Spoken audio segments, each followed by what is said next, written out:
Welkom by Stellenberg Gemeente se daaglikse oordeenkings. Ons nooi jou graag uit om saam met ons op reis te gaan as geloofsgemeenskap.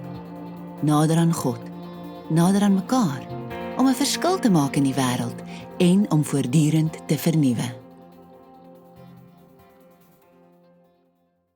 Liewe Stellenberg vriende, ek kan nie glo dit is alweer tyd om met mekaar te gesels nie. Dit voel vir my soos nou die dag toe ons 'n week lank rondom die tema oestyd 'n paar gedagtes gedeel het. Wel, oestyd is verby en dit voel vir my of die winter hierdie jaar vinnig gekom het. Dit was nog nou die dag lekker warm in die Kaap en die koue het ons oorval. En ek wil in die week wat voor lê 'n paar gedagtes met julle deel oor die seisoene en die ritme van die lewe. Seisoene is iets wat ek kan onthou van kindsbeen af. Yskoue winters, hetige somers, en op Stellenbosch waar ek groot geword het, was Februarie bedompig warm, maar die herfs se roesbruin kleure onvergeetlik.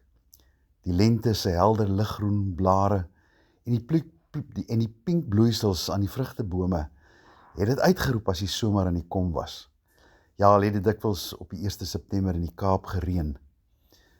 Die ritme van die seisoene is die bedryfstelsel wat die aarde se ganse ekosisteem ritmies aan die gang hou. Sou die ritme versteur word, sou die lewe ophou bestaan.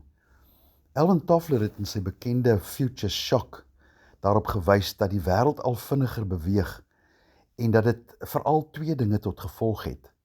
Ons het ons gevoel van permanensie verloor. Niks is meer vir altyd nie.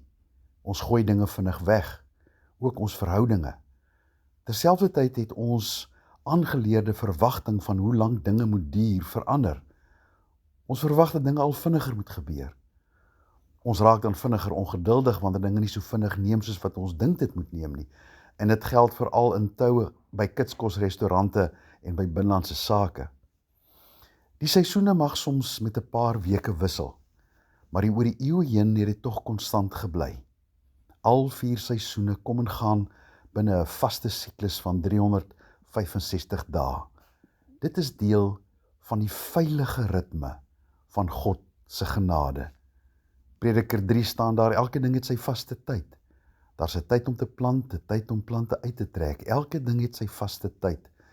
En al sê J.K. Rowling, die herfs het verjaar vinnig aangebreek en die oggend was vars en goud soos 'n appel.